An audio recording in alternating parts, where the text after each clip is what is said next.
10 години, стотици сълзи. Много съжаляваме, но днес вече не сънувам. Днес държа чудото си.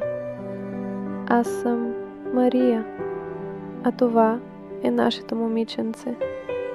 След години на надежда, прегръдки след лоши новини и молитви, прошепнати в нощите на тишина, Бог ни благослови.